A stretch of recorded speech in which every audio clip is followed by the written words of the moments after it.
जी sir. सभी किसान भाइयों को बहुत-बहुत नमस्कार। मैं डॉक्टर पुष्पेंद्र सिंह बताना चाहूँगा कि हमारे माननीय प्रधानमंत्री जी ने सपना देखा है कि किसानों की आय को दुगना किया जाए और उसमें उद्यान विभाग जो हॉर्टिकल्चर डिपार्टमेंट में है, उसका बहुत बड़ा रोल रहेगा कि किसान की जो आमदनी है, उसको दुगना कैसे किया जाए। और दुगना करने का जो क्रम है, इसमें उद्यान विभाग ने जो सब्सिडी जो फार्मरों को सहायता देनी है, ट्रेनिंग देनी है, सब्सिडी देनी है, उसमें आपको बहुत ही एक बदलाव देखने को मिलेगा। जैसे मैं आपके संज्ञान में लाना चाहूँ सभी किसान भाइयों को कि आज से 2 साल पहले बाग लगाने पे हमारे सिरसा जिले में बागवानी विभाग 4800 रुपये पर एकड़ की सब्सिडी किसान भाइयों को देता था, लेकिन उसको बढ़ाकर अब 23,000 रुपये पर एकड़ का सब्सिडी कर दी गई है। क्योंकि हॉर्टिकल्चर विभाग जो फल है, बगीचा है, सब्जियां हैं, यही आने वाले टाइम किसान की आमदनी बढ़ाएगी। इसलिए किसानों को सहायता देने के लिए अनुदान राशि भी बढ़ाई गई है। और अगर किसान भाई उस बाग को 2 साल तक अगर मेंटेन रखते हैं तो 10,000 अगले 2 साल तक उसको और दिए जाएंगे। ये हरियाणा सरकार उद्यान विभाग का एक छोटा सा प्रयास है कि हम किसी भी प्रकार के किसान भाइयों को सहायता दे सकें। अगर वो बाग लगाना चाहते हैं तो बाग के साथ में अन्य आवश्यक चीज़ें जैसे मशीनरी पे भी सरकार द्वारा सहायता दी जा रही है। पैक हाउस वो बनाना चाहता है, उसको भी सहायता दी जा रही है। सब्जी वो करता है तो उसको भी सहायता दी जाए। तो उद्यान विभाग की तरफ से किसी प्रकार की कोई भी क्रिया जो किसान करना चाहता है, जो एक वैज्ञानिक खेती वो करना चाहता है, तो उद्यान विभाग प्रतिबद्ध है कि उसकी सहायता के लिए। और इसी प्रकार हमारे यहाँ पे ज़िले में कई तरह के किसान इन्होंने बहुत ही अच्छी खेती करके अपना पूरे राज्य भर में सम्मानित भी हुए हैं और उन्होंने कहीं न कहीं ये दिखाया है लोगों को कि उनको दूसरे लोग भी उनको कहीं न कहीं फ़ॉलो करें। इस कड़ी में मैं नाम लेना चाहूँगा जैसे डॉक्टर गुलाब सिंह जी सियाब साहब, बहाउद्दीन के वो हमारे किसान हैं, जो पेशे से एक डॉक्टर भी हैं लेकिन एक अपने हॉबी के कारण वो एक किसान हैं पहले।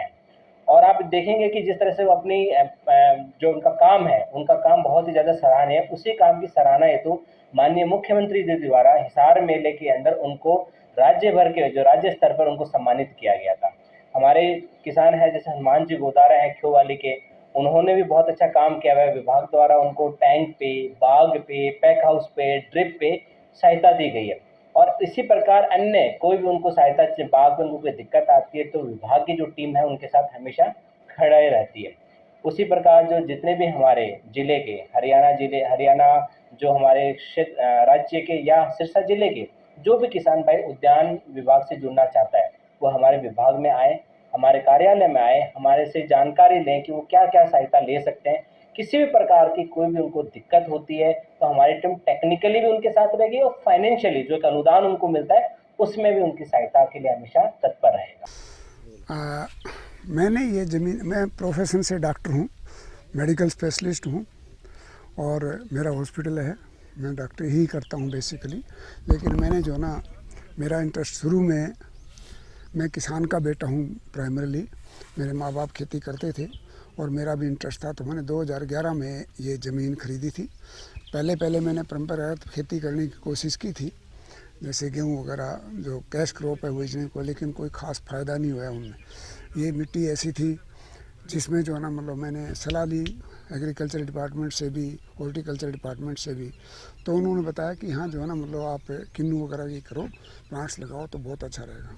मैंने किन्नू लगाए, किन्नू बहुत अच्छे चले और अब मैं बढ़ाते बढ़ाते इसको जो है ना, मतलब माल्टा भी लगा दिया है। बाकी हर तरह का फ्रूट मैंने लगा रखा है यहाँ पे, घर के लिए, खाने के लिए भी। सब तरह के अनार है, अमरूद है, आम है, सभी तरह के, मतलब ऑलमोस्ट सीताफल है, अंजीर है, पत्थर चट है, सभी तरह के फ्रूट मैंने लगा रखे हैं। किन्नू भी लगा रखे है, चीकू भी लगा रखे है, इमली लगा रखे है, मतलब सभी तरह के फ्रूट मैं कहने मतलब सारों के शायद मैं नाम भी नहीं बोल सकता। तो उसके बाद जो है ना, मैं तो ये कहता हूँ, मैं टाइम कितना दे सकता हूँ, ये आप पूछोगे कि टाइम कितना दे सकते हो। टाइम में रूटीन में तो सारा हॉस्पिटल में ही रहता हूँ। 1-2 घंटे शाम के टाइम जब फ्री हो जाता हूँ तो मैं ये खेती बाड़ी देखने आ जाता हूँ। मैंने एक आदमी रखा हुआ है, वो उसको सारी इंस्ट्रक्शन दे देता हूँ। कुछ थोड़ा बहुत मैं भी काम कर लेता हूँ, खुदी वगैरह भी मैं कर लेता हूँ। मेरे को देखो देख मेरे बेटे का भी इंटरेस्ट इसमें बढ़ गया, वो भी डॉक्टर है। अब वो ज़्यादातर वही देखभाल कर रहा है इसकी, और ये एक बहुत अच्छा है। उसमें सेहत भी ठीक रहती है और आपका इंटरटेनमेंट भी हो जाता है और एक मतलब जो आमदनी भी हो जाती है। अच्छा, परंपरागत खेती का जहाँ तक लेके सवाल है, उसमें इतनी आमदनी नहीं हो पाती। फिर पानी की ज़्यादा ज़रूरत है। इसमें मैंने यहाँ पे हर सिस्टम जो गवर्नमेंट देती है बड़े फ़ायदे देती है। जैसे पैक हाउस बनाया उसमें भी, ये डिगी बनाई है इसमें भी, दूसरा सोलर लगा रखा है इसमें भी। मैंने स्प्रे पंप जो है ना, जो मेरे ख्याल है यहाँ कहीं है नहीं दूसरों के पास, वो ले लिए। 6 लाख की थी, जिसमें 50% के लगभग सब्सिडी गवर्नमेंट ने दी है। तो ये एक बहुत इनक्रेजमेंट मिलती है, बहुत प्रोत्साहन मिलता है इन सब्सिडियों से। हर चीज़ में मदद मिलती है। ड्रिप सिस्टम है, पानी की बहुत बचत होती है। पानी की बचत होने से मतलब जो ना, बहुत ज़्यादा पानी की ज़रूरत पड़े तो फिर जो है इतना पानी कहाँ से आए। तो वो भी परंपरागत खेती में पानी की ज़्यादा ज़रूरत है, जो कि इसमें बहुत कम पानी की ज़रूरत होती है। दूसरे मैंने जैसे वर्मी कंपोस्ट फार्म भी बना रखा है, और कोशिश ये करता हूँ कि ज़्यादा से ज़्यादा ऑर्गेनिक हो। दवाइयाँ बहुत ही कम छिड़कता हूँ, खास करके जो खाने के फ्रूट्स है, सब्जियाँ लगाते हैं, उनमें मैं दवाइयाँ नहीं छिड़कता हूँ। सारी जो है ना, मैंने वो बना रखे हैं सॉल्यूशन, ड्रमों में भर रखे हैं, और वही छिड़कते हैं, जिसकी स्मेल से ही जो है ना, मतलब जो कीट हैं वो भाग जाते हैं। तो मैं तो सब लोगों से यही प्रार्थना करूं कि अल्टरनेटिव खेती की तरफ सोचना चाहिए, हॉर्टिकल्चर की तरफ जाना चाहिए, उनकी सलाह लेनी चाहिए, अपनी मिट्टी टेस्ट करवानी चाहिए, और मिट्टी टेस्ट करवाने के बाद जिस तरह से प्लांट के लिए आपकी मिट्टी उपयुक्त है, उसी तरह का प्लांट्स लगाओ। और मैं सबको कहता हूँ, उसमें आमदनी भी ज़्यादा है। मेहनत कंपेरेटिवली एक बार शुरू में तो मेहनत करनी पड़ती है, बाद में इतनी ज़्यादा नहीं। ठीक है, स्प्रे कर दिए, ड्रिप सिस्टम है, एक बार आपने ऑन करना है, ड्रिप सिस्टम से पानी अपने आप लग जाता है, तो ज़्यादा मेहनत नहीं बाद में करनी पड़ती। हाँ, जब एक बार सीजन में जब फ्रूट आता है तब आपको देखभाल करनी पड़ती है, बाकी तो कोई ज़्यादा मेहनत नहीं करनी पड़ती। जो आप ये फ्रूट की खेती करते हैं, क्या इजीली बिक जाते हैं मार्केट में? हाँ, मार्केटिंग की, किसान को मारता ही मार्केटिंग है। एक्चुअली सच्चाई तो ये है, किसान को मार्केटिंग की बड़ी प्रॉब्लम है। जब उसकी प्रोडक्शन आती है ना, उस टाइम रेट डाउन हो जाते हैं, बाद में बहुत बढ़ जाते हैं। फिर बिचौलिए, क्योंकि किसान के पास उसको रखने का, स्टॉक करने का कोई सोल्यूशन नहीं है। जैसे किन्नू कर ले, 4-5 दिन कर लो आप, उससे ज़्यादा नहीं कर सकते। आफ्टर ऑल आपको मार्केट में भेजना पड़ेगा। कई बार हमारे को बहुत प्रॉब्लम आती है, यहाँ मंडी में तो बिकता ही नहीं है, हमारे को दिल्ली भेजना पड़ता है, या दूसरी जगह, या ठेकेदार को ठेका दे दे, वो उठा के ले जाता है। तो मार्केटिंग की तो वाकई प्रॉब्लम है, इसमें कोई शक नहीं। इसमें सरकार को कुछ मदद करनी चाहिए कि भाई किसान की मार्केटिंग सही हो जाए, तो किसान बल्ले बल्ले है बस। सर, बात की जाए तो हरियाणा सरकार की तरफ से क्या कुछ मदद मिलती है? हरियाणा सरकार की तरफ से जो है ना, इस खेती में बहुत मदद मिलती है। मैंने आपको बताया ना, जैसे डिगी बनाई उसमें सब्सिडी है, सोलर सिस्टम लगाया उसमें सब्सिडी है, मैंने मशीन, स्प्रे मशीन खरीदी उसमें सब्सिडी है, ये हाउस बनाया उसमें सब्सिडी है। सब चीज़ों में अच्छा प्रोत्साहन देती है गवर्नमेंट, और ये गवर्नमेंट का बहुत अच्छा इनिशिएटिव है। इससे इंकरेजमेंट तो मिलती है, आमदनी भी बढ़ती है किसान की, जिससे किसान खुशहाल। मैं हनुमान गोदारा, गांव खेवाली। कब से ये जो बागवानी का काम कर रहे हो? मेरे पास 10 साल से बाग लगाया हुआ है, और लगभग 20 एकड़ में मेरे पास किन्नू का बाग है। और सरकार के द्वारा हमें शुरुआत से बहुत अच्छी सुविधाएं दी गई थी। जिस प्रकार से पानी बचाने के लिए ड्रिप सिस्टम का प्रावधान था, पानी का टैंक बनाने के लिए सरकार की सब्सिडी थी, और इसके अलावा बाग के अंदर जैसे हमने इसको बिजली से जब चलाते थे तो कई बार लाइट नहीं रहती थी या बिजली का खर्चा आता था, तो उसके लिए सोलर की ये प्लेटें लगाई है, ये भी सरकार के द्वारा अनुदान पे दी गई है। देखिए, हमेशा सदियों से खेती होती आई है, हमारे पूर्वज भी खेती करते थे, लेकिन समय समय पर बदलाव जैसे आता है वैसे ही बदलाव हमें भी करना चाहिए। तो किन्नू का जो प्रोडक्शन है, जो खेती है किन्नू की, वो दूसरी फसलों से हटके है। इसमें साल में एक बार फ्रूट आता है, और इसकी जो खपत है वो पूरे देश के अंदर बहुत अच्छी इसकी प्राइस मिल जाते हैं कई बार, लेकिन इसमें भी कभी कभी नुकसान भी हो जाता है। ज़्यादातर समय में इसमें फ़ायदा ही होता है किसान को, क्योंकि किसान जहाँ गेहूं की, नरमा की, कपास की या जीरी की जो फसल लगाता है, उसके तुलना में इसकी खेती अच्छी रहती है। किसान बहुत अच्छा इसका फ़ायदा उठा रहे हैं। अब तो सरकार ने एक FPO बनाने का काम भी किया है, जिसमें फार्मर इकट्ठे होकर अपना खुद की कंपनी बनाते हैं, और उस कंपनी के द्वारा किन्नू की वैक्सिंग प्लांट, किन्नू को साफ़ करके, ग्रेडिंग करके और उसको बाहर भेजने का काम करते हैं। उसमें भी सरकार के द्वारा बहुत अच्छी अनुदान दिया जा रहा है, और इससे किसान बहुत प्रसन्न है, क्योंकि सरकार की दी गई इन्हीं सुविधाओं के कारण जो किसान कर्ज के तले दबा हुआ था, उस किसान को अब कर्ज से उबरने में बहुत अच्छा ये समय मिला है, ताकि किसान अपने किन्नू की पैदावार बढ़ाकर किन्नू के बाग के द्वारा उसकी अच्छी कीमत प्राप्त करके और अपना कर्जा उतार रहा है। देखिए, मैं वैसे तो बेसिकली डेंटिस्ट हूँ, एमडीएस, लेकिन 2011 से मैं इस में आया था। तब तक यहाँ पर परंपरागत खेती होती थी, वही नरमा, गेहूँ, लेकिन उसमें कुछ मुनाफा मुझे दिखा नहीं। और इधर उधर से मैंने पता किया तो काफ़ी गवर्नमेंट की तरफ से भी इसमें सब्सिडी आ रही थी और काफ़ी किसानों को प्रोत्साहित किया जा रहा था।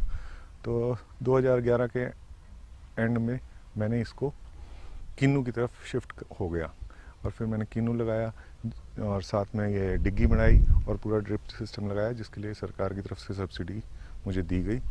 और उसके बाद 3 साल तक तो किन्नू देता नहीं है फ्रूट्स, तो 3 साल तक इसके बीच में इंटरक्रॉपिंग की मैंने, कुछ छोटी फसलें, मूंग वगैरह, और साथ में क्या कहते हैं नरमा भी किया।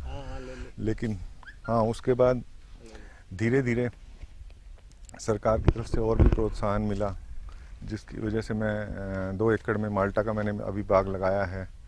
साथ ही सोलर भी मैंने अभी पीछे सरकार के उससे लगाया है। और यहाँ मैं अलग अलग तरह से प्राकृतिक खेती को बढ़ावा देने के लिए भी बहुत सारे कोशिश कर रहा हूँ। जैसे जिसके लिए मैंने यहाँ पे मधुमक्खी पालन भी कर रहा हूँ थोड़ा सा, ताकि घर खाने के लिए भी शहद हो जाए, और साथ ही किन्नू को भी उससे बहुत फ़ायदा होता है, ताकि पॉलिनेशन वगैरह उससे बहुत अच्छी होती है। इसके साथ ही मैं जो अपने देसी नुस्खे हैं, जैसे कि डीकम्पोज़र वगैरह या अपनी दालों वगैरह से प्रोटीन्स वगैरह लेके जो दालों के बना के, और उनको भी इनके ऊपर ट्राई कर रहा हूँ अलग अलग तरह से, और मुझे उनका भी बेनिफिट मिल रहा है। और साथ में सरकार से अभी मुझे प्रगतिशील किसान का अवार्ड भी मिला है, जिसके लिए मैं धन्यवाद भी करता हूँ सरकार का, और इससे मुझे आगे प्रोत्साहन मिलता है। और बाकी किसानों को भी मैं यही सलाह दूंगा कि परंपरागत खेती से हट के अगर वो कुछ करेंगे तो वो ज़्यादा कामयाब होंगे, क्योंकि नेचुरल जो होती है दिक्कत, वो होती तो किन्नू में भी है, लेकिन बाकी फसलों में बहुत ज़्यादा है कि एकदम साफ़ हो जाता है, कुछ भी नहीं मिल पाता उस किसान को, तो वो दिक्कतें नहीं हैं। और जैसे कि ड्रिप इरिगेशन है, ये सब अगर हम यूज़ करेंगे तो इससे हमारा जो नीचे का जल है वो भी बचेगा। आजकल दिक्कत बहुत ज़्यादा है, मेरे इस एरिया में ही 300-350 के आसपास पानी का लेवल हो चुका है, जो कि बहुत ही दयनीय स्थिति है। तो हम सबको इस बारे में सोचना चाहिए। और दूसरा है कि ड्रिप में आप प्राकृतिक करेंगे तो बहुत ही ज़्यादा बेनिफिट है, क्योंकि अब जो मार्केट में मैं देख रहा हूँ कि ऐसी सब्जियाँ आ रही हैं जो एक दिन में गल जाती हैं, क्योंकि उनमें इतना ज़्यादा यूरिया, डीएपी और खादों का, केमिकल फर्टिलाइज़र का यूज़ किया जाता है। तो अगर हम उनसे भी हट के थोड़ी कोशिश करेंगे धीरे धीरे, जैसे कि मैंने यहाँ वर्मी कंपोस्ट यूनिट भी लगाई हुई है, केंचुआ खाद जिसे हम बोलते हैं, उसकी हम खाद तैयार करते हैं और उसी को हम इसमें यूज़ करते हैं। और इस तरह से हम अपने आगे वाली पीढ़ी को कुछ अच्छा दे सकते हैं, ताकि उनके लिए पानी भी बचे और कुछ अच्छा खाना भी वो खा सकें। जैसे परंपरागत खेती ऑलमोस्ट किसान करते हैं, तो उससे कितना ये अलग से खेती है? कुछ अलग नहीं है, उल्टा इसमें सहूलियत अच्छी है। अगर वैसे किसान पानी लगाता है तो एक तो पानी की वेस्टेज बहुत ज़्यादा हो गई, इसके अलावा उसको पूरा टाइम, जब तक वो 7 घंटे 8 घंटे लगा रहा है, उसको उसके बीच में ही घूमना पड़ेगा, चाहे सर्दी हो चाहे गर्मी हो। जबकि ड्रिप इरिगेशन है, हम वहाँ से बैठे एक बटन दबाते हैं और हमारा टाइम फिक्स है कि इसको 2 घंटे में हमें इस प्लांट का पानी पूरा हो जाएगा। तो हम सिर्फ उसको 2 घंटे बाद बटन को ऑफ करना है, हमें कोई घूम घूम के नहीं देखना है, पानी इधर तो नहीं टूट गया, ये तो नहीं हो गया, कोई नुकसान की जो है वो सब चीज़ें इसमें फ़ायदा ही करती हैं। ये जो खेती है फ्रूट की खेती, इसमें आपकी कितनी लागत लगती है और मुनाफा कितना होता है? लागत और मुनाफा, लागत तो खैर वही रहती है जो हर साल रहती है, मुनाफा बहुत ज़्यादा भी हो जाता है कभी, लेकिन एक लिमिट तो है ही जिससे नीचे नहीं होता है। और उसके लिए भी अब सरकार ने किन्नू को इंश्योरेंस स्कीम भी शुरू कर दी है। तो अगर ऐसी कोई बहुत ही भयानक स्थिति आती है जिसमें कि फल बचता ही नहीं है, तो उसके लिए वो इंश्योरेंस भी अब है। लेकिन हाँ, एक बढ़िया मुनाफा, एक किसान अगर वो मेहनत करता है और अपने इन पे ध्यान करता है, तो वो एक बढ़िया मुनाफा हर साल कमा सकता है। इसके बारे में बताना चाहूँगा कि आज तक प्रधानमंत्री जो कृषि बीमा योजना है उसमें केंद्र सरकार द्वारा हॉर्टिकल्चर की एक भी फसल ऐड नहीं थी, लेकिन माननीय मुख्यमंत्री जी के प्रयास से और हमारे जो मिनिस्टर साहब हैं एग्रीकल्चर मिनिस्टर जेपी दलाल साहब, उनके प्रयासों से हॉर्टिकल्चर की फसलों को भी अब बीमा में ले लिया गया। इस योजना का नाम है मुख्यमंत्री बागवानी बीमा योजना। इस बीमा योजना के लाभ के लिए आपका पोर्टल का एक समय होता है, उस समय अंतराल के अंदर आपको पंजीकरण करवाना पड़ेगा। जैसे अगर आप बगीचे का पंजीकरण करवा रहे हैं तो 1000 प्रति एकड़ के हिसाब से आपको प्रीमियम देना पड़ेगा, और यदि आप सब्जी लगा रहे हैं तो 750 रुपये प्रति किले के हिसाब से आपको आपका प्रीमियम कटाना पड़ेगा। किसान भाई इस चीज़ का खास कर ध्यान रखें। हमारे संज्ञान में आ रहा है कि कुछ किसान भाई नुकसान होने के बाद ये प्रक्रिया कर रहे हैं, तो उससे हम किसान भाइयों को लाभ नहीं दे पाएंगे। तो आप समय अवधि के अनुसार, समय अवधि के रहते रहते आप जो प्रीमियम है वो कटवाइए। और खराब होने के पश्चात आपकी फसल में कोई खराबी आ जाती है जो किसी तापमान की गिरावट से या कोई भी प्राकृतिक आपदा के कारण कोई नुकसान होता है, तो आप 72 घंटे के अंदर जो आपका पोर्टल है उस पर जाके आप क्लेम कीजिए। क्लेम करने के पश्चात विभाग की जो टीम है वो गठित टीम आपके बाग पे आएगी, आपके खेत पे आएगी और उसका जो भी निरीक्षण है वो करेगी। रिपोर्ट सबमिट करने पर आपके निरीक्षण नुकसान के अनुसार आपका जो नुकसान की भरपाई है वो की जाएगी। सर्वाधिक 40,000 रुपये पाएगा। आपके 100% नुकसान होता है तो 40,000 रुपये प्रति एकड़ का आपका सरकार द्वारा मुआवजा दिया जाएगा। लेकिन इसकी किसान भाई खास कर ध्यान रखें, कोई प्राकृतिक आपदा हो तो 72 घंटे में उसको क्लेम करें। आपदा होने के बाद क्लेम ना करें, पंजीकरण कराएं, उससे पहले ही समय अवधि के रहते रहते सभी किसान भाई पंजीकरण करवा के रखें। सभी ये भी केंद्र सरकार और राज्य सरकार की बहुत अच्छी पहल है। जैसा कि आप देख रहे हैं हरियाणा और पंजाब में कैंसर अपने पैर पसारते जा रहा है, उसमें प्राकृतिक खेती कहीं ना कहीं बहुत अहम अपना रोल निभाएगी। जिसे शुद्ध खाएंगे तो भी हम शुद्ध बेचेंगे तो हमारे किसान नहीं, जो हमारा आमजन है वो भी सुरक्षित रहेगा। तो इस कड़ी में जो हमारा एग्रीकल्चर डिपार्टमेंट है वो गायों पे, ड्रम पे सब्सिडियां भी दे रहा है और किसान को प्रशिक्षण भी दे रहा है। इसी कड़ी में हॉर्टिकल्चर विभाग भी इसी कड़ी में जुड़ने जा रहा है, जो समय पे हम खरीफ और रबी के अंदर 2 कार्यशाला भी कराएंगे। जो किसान भाई ट्रेनिंग को इच्छुक है, हॉर्टिकल्चर की मतलब प्राकृतिक खेती वो करना चाहता है, उसको ट्रेनिंग चाहिए तो वो विभाग से वो संपर्क कर सकता है। उसके हम ट्रेनिंग की भी कहीं ना कहीं हम जरूर उसकी योजनाबद्ध तरीके से ट्रेनिंग भी करवाएंगे और उसके हम टेक्निकल रूप के ऊपर भी, जैसे सॉइल टेस्टिंग से लेके क्या क्या उसको क्रिया है उसकी प्रॉपर ट्रेनिंग दी जाएगी और विभाग द्वारा उसकी सहायता की जाएगी। तो मैं किसान भाइयों को कहना चाहूँगी, आप एग्रीकल्चर नहीं हॉर्टिकल्चर में भी अगर आप प्राकृतिक खेती अगर अपनाते हैं तो हरियाणा सरकार द्वारा आपको सहायता उसमें दी जाएगी और ट्रेनिंग, प्रॉपर ट्रेनिंग दी जाएगी और जो गाइडलाइन आएगी उसके अनुसार आपको अनुरूप सहायता भी दी जाएगी।